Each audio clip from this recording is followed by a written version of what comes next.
going on, guys? Welcome back to another startup vlog. If you're new here, I'm basically documenting the journey of building, of pretty much uncovering the step-by-step process of how to build a successful SaaS company by yourself if you're a solo developer.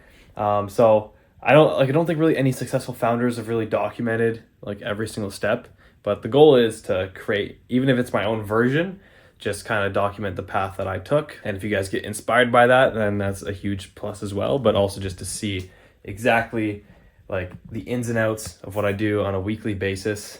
And yeah, all the negatives, the positives, pretty much everything. So also some more context. I was building a student productivity app, did that for about 7 months or so, but I just wanted to take a step back, give my mind a break. I think when you're working on something for so long and you're so focused on it, you kind of lose, like, you get biased, right? So I want to kind of take a step back, look at it with like a clearer mind and a different lens, and then maybe pivot or revisit it later on. But right now I'm focused on more of like a forum-based feedback platform, mainly just to build it for myself, but also because I think a lot of feedback platforms are just very basic and they don't really encourage user engagement. So I kind of wanted to tie the two. You can think of it as like Circle and Canny combined sort of thing. But yeah, so that's what I'm focusing on right now. I plan to I set myself a deadline, February 1st. I want to be at least done most of it, and then start using it for either notably again if I pivot or a different project. But yeah, we'll see what these next few months hold. So I moved the room around, bed in this corner now, which I was against having the bed in the corner for obvious reasons, because it's really annoying to make and everything, but it just opens up the room so much more now. And then I still have to find a spot for this bookshelf there, which I don't even know if I like. I don't even know if I like this setup that much, but it's something new. And I find it's always good to, if you're in one setup or workspace for like a long time and you spend majority of your day in that spot, it's good to switch it up to just give it a brand new feel. So I started doing, this is just my linear board for Echo Space. I started doing like putting kind of due dates on things, because I was pretty much, there'd be so many times where I kind of had a vague idea of what I was going to do or what I was going to work on, but it wasn't super clear. And then even then I wasn't really, like, it's hard to find a good enough workload where you feel satisfied with, okay, I got all this stuff done tonight or this week, like I'm good, you know? So what I want to start doing was on each of these individual tickets, I just put a due date. So prior to any due dates, I just threw in a bunch of tasks. This is pretty much going to be growing forever, but I just pick and choose whatever ones I want to do this week and then move from the backlog to do. And then just pretty much pick something or pick a few things that like I would be very happy with finishing this week. Sometimes, maybe I won't finish it that week, but most of the times the goal is to finish it that week, just to have a set goal for the end of each week. And like, if I finish all those things, I'll be happy, right? Just so you have a definite time to shut off if you want to, and then in a sense you deserved it. So I have that for this. This is where the to-do column I'm using that for, and then just due dates at the end of the week, and then anything else later this week I start planning for the next week after that. And then this is going to be pretty fluid, like things are going to be coming in and out of this. Yeah, the goal now moving forward is to just define weekly due dates. I want to make sure it's generous, that it's actually going to be good progress, but I'll also at the same time I want to give myself an opportunity that like if I actually work hard, I can like not worry about, I can take a break and actually enjoy time off. Because like I said in a million videos, I just can't enjoy time off. Every time I'm relaxing, I just get all like, I feel like I just start shaking. Like I just need to get up and do something. I feel like I always need to be productive. So I think this will help that a bit. And at least if I do finish everything, I'll be able to like take a step back and be like, okay, you know what? I can actually take a break now because I did everything for the week. So we'll see how that goes. This is the first time I'm trying it. So for updates, I got pretty much authentication all good now. Most of the routing is complete. And then now I'm just working on setting up the pages. So I have these spaces dynamically rendering in. I still have to clean up this page a bit, but I just want to be able to click create a new project. And then this doesn't work right now, but when it does, it's going to prompt you to do a bunch of things and set pretty much your project name and then take you to the domain. And then there's honestly going to be quite a bit of just permissions that I'm going to have to handle. And that's just between because there's pretty much 3 types of users, or I guess 4 really. Not signed in users, signed in users, admins, and then owners. So I'm going to have to kind of pretty much handle all 4 of those. But I also want to get it so you can add a space here. I still might do some changes to this, but this is kind of what I'm rocking with right now. And then I have a little drop down here, planning to put like notifications here and maybe even the role like of the project. But so once like I'm aiming for next week to be completely done, all of the authentication, role of security, like everything working flawlessly on that side, and then probably dabble into a bit of like post creation and everything. But I think majority or a lot of settings, because all there really is just these space boards is just going to be forums, right? Which are all going to be repeatable. So like that shouldn't be too bad. Roadmap shouldn't be too bad as well. There's going to be some kind of, condition or back-end logic for it.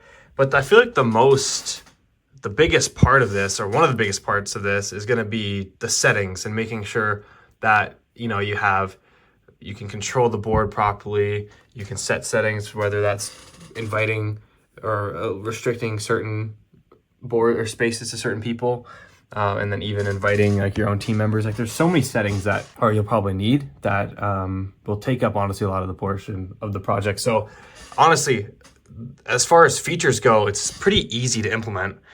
The main thing now is just pretty much making sure everything's tied together. Routing is a huge one, of course. So I don't know. It's an interesting project. I think if you haven't done any multi-tenant apps, I think it's a good learning experience, because I was pretty confident with like just like the regular apps that you normally make. But this exposed like a lot of knowledge that it exposed a big gap in my knowledge. So I think it's good just to fill that gap if you haven't tried it before. All right, look at that. Let's give a round of applause to the sun. Welcome back. First time seeing it in days. Feels good, not gonna lie. Already days off to a better start. So I don't know if you guys remember me talking about quitting caffeine. This is way back beginning of August. So it's been like four months since I stopped drinking caffeine. I've just been strictly drinking decaf coffee. And before like I quit, I drank it every day since I was like 15, 16. So anyway, so it's been 4 months. Honestly, the only things I've noticed is because there's honestly only one thing. I don't sleep better. I don't feel like I have more energy. Like I don't notice that. And I mean like headaches. I didn't really get headaches though. But the one thing that did get better is if you drink coffee every day, you'll know what I mean by this. But when you wake up in the morning, you don't have your coffee, like you almost just feel, until you drink the coffee, you almost just feel like your eyes are heavier, and like almost feel like, I don't know, it's hard to describe, but like I look around and things just feel slower, and then I just feel like just heavy eyes, I guess is the best way to describe it. And I would have that until I started sipping coffee. So it's like all placebo, it felt like, but that completely went away. So now I still wake up tired, don't get me wrong, still tired, but I can actually get up, and right when I kind of do things, it goes away instantly. So like, yeah, I wake up tired. It's hard to get out of bed still. Didn't solve that at all. Sleep quality, honestly, is just as bad. But yeah, I wake up and I don't have to immediately drink coffee. I can not, like, you can just go and you get energy immediately. You don't feel like crap until you drink your coffee, which is nice. So I ended up making it so, I don't know if you can hear that, but I swear, randomly, I think it's the back fan, because I had to use that for my old case, but randomly, do you hear how loud that is? And it will randomly stop and start, and like I just cleaned it out, so I don't think it's dust or anything. I think it's just the fan itself that maybe, I don't know, but it's super annoying. Sometimes it feels like a truck's idling outside my house, but anyways, I made it so now you can create new projects. So now you can just create your projects here, and then that works fine. So now you can actually have multiple, but I have to do a bunch of input validation. So I want to get that set up, and then the goal for today, honestly, I plan on doing quite a bit today. Work's kind of drying up, so I want to probably focus on this stuff today to get a good chunk done. It would be nice to wrap up a lot of the validation for the forms, and then maybe look into the Google authentication. I might forgot my password till a little bit later, but like I said in the last clip, I may as well just hammer it out. But yeah, we'll see how it goes. I'm planning on getting some breakfast now, and then planning on doing a solid work block. So yeah, I'll update you guys after that is done.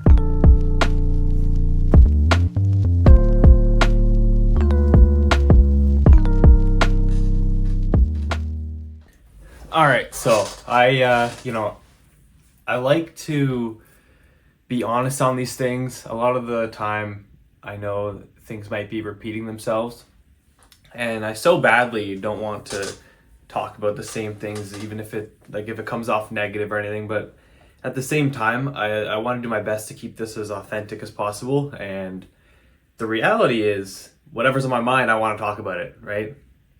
And even though some topics I think I'm going to be repeating, over time, I think it helps to just connect the dots, even if I am kind of talking about similar topics. But I've noticed something, and maybe you guys can relate to this as well, that pretty much all my life, I've always been either average or slightly above average, but it never bothered me because in those industries or in those areas, I was always aware that I wasn't giving 100% effort. An example of this is high school. I was one of those kids, and this is not to brag at all. This is not to brag. I was just one of those kids who never had to study.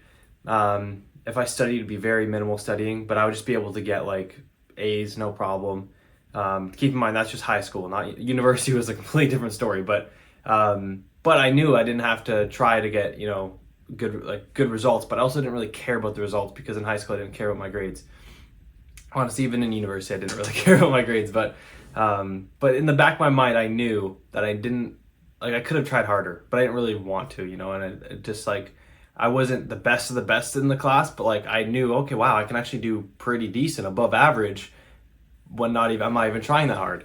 And I think what happens over the time is this starts kind of, subconsciously affecting how you do other things as well, even around the same time zone or time frame. When I played hockey, I like to think I was a pretty good hockey player, but I was never the one who would practice my shot in my driveway. I did that a handful of times, but I wasn't really I would just play hockey just to play it. And then when I wasn't playing hockey, I would just play video games. And that's kind of was my thing I was obsessed with. Hockey was just on the side where I was good at it, but I knew I could practice more and get better, but I didn't have a huge drive to. And I still had above average results from doing what I was doing. So there wasn't really a reason to practice or throw it. So I thought. And the more I kind of think about that and just how now when things are more relevant here, I was talking about how I started to do a web design agency. I gave myself 90 days to try to make X amount of money within the 90 days and to see how it goes. And, I stuck to everything I was going to do. The outreach was really low. I think my goal was 3 emails a day, which is, if you know anything about outreach, that's so small. But my method was so manual that honestly it would take a few hours a day to send those emails. I'll find the people to email and then send them. But I only keep in mind this was on top of school, but I would only give myself a couple hours a day to really work on it. I could have put more time into it. So where I'm going with this is that when I was talking about, I tried the web design agency, I immediately went to, I could have tried harder on it, and it's I feel that thought process is so flawed because it's almost I'm using not giving 100% as a crutch, so that if it doesn't work out, I didn't give 100%. I could have tried harder on it. I didn't give it my full 100%. If I gave it my full 100%, it would have worked out. But then it's why not just give your full 100%, right? So I think a lot of that is, and I don't know too much about, how the ego controls, your thoughts and all this, but I think that's a good example of my ego is defending itself by keeping that in the back of my mind. So even if I'm not intentionally trying to not give 100%, it's almost subconsciously I'm holding back because I'm scared. If it doesn't work out, then it's you have to admit to yourself, maybe you're just not as good as you think you are, which is completely okay because you're not supposed to be great right away, but it's a threat to the ego, which makes you subconsciously not give 100%. And I think I've been putting a lot of work in on the things I want to work on, but it's so easy to still get procrastinated, even to find that initial motivation to start. I know deep down I could be doing more, but for some reason I'm not, and that kind of bothers me a little bit because I think when you're doing something, you should 100% give like your 100% effort, because that regret or that thought of, oh, if only I gave 100% effort, like it's just you're gonna regret not giving it your 100% effort. And also, like, I know a lot of people say like, the devil or the voice in your head like wants you to fail. I think the voice wants you to remain average. I think remaining average is one of the worst things that can happen, because especially when you know you're capable of more, because it's almost like a rub in the face of you're remaining average while you know that you could be achieving much more. And it's almost like a tease, like, because you know you should be getting more, but you're just staying average. And it's I don't know, I think it's the terrible spot to be in. So I think it's good to like ask yourself if you really think like if you're giving truly 100% effort. And if you are, like, awesome, keep doing what you're doing. But I think the other problem with that is, how do you know, especially when you're super ambitious, right? How do you know if you are giving 100%? And that's something that I was stuck on. I was looking into it a little bit, but I find if you're super ambitious, you're never going to be satisfied with no matter how much effort. So it's like, how do you know that you are giving your 100% effort? And then how do you stop yourself from thinking you're not at your 100%, even though you're pretty close to it, and then you just end up burning yourself out? So that's something, honestly, I have no idea exactly how to do, but I think a lot of it is common sense. You have to be like, you'll be able to tell, I think, deep down if you aren't giving it your 100%. And I also saw in this other guy's video that I watched, he said that if you're envious of other people's success, or where other people are in life, it's an indicator that you're not giving 100% into whatever you're trying to achieve. Like, when you see other people, and like, if you're genuinely 100% giving all you can into a certain thing, a certain goal, whatever it is, looking at other people should just motivate you to keep working harder. You shouldn't feel jealous or envious or make up excuses for why they achieve certain things, because you're so 100% dialed in on what you're doing that you wouldn't even have time. It's almost like your brain's trying to tell you, like, it's trying to make an excuse for why you don't have that, because deep down you know you're not giving your 100% effort. And I like to think, if you could give something 100% of your effort, like genuinely 100% of your effort, like, things can change very, very fast in a short amount of time if you do give it your 100% effort. But then, then it comes back to, what does 100% even look like? It probably differs from person to person.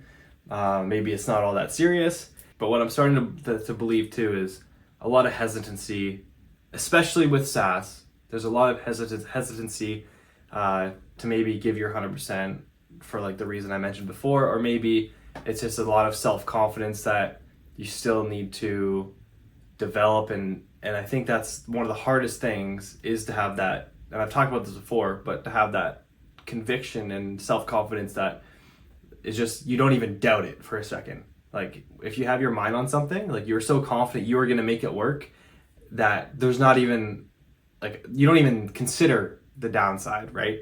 And I think to get there, it's easy to say, very hard to actually genuinely believe it, because once even just a trickle of that negative thought of the what if it goes wrong creeps in, it pretty much negates that whole thought pattern, and then just it sets you up worse.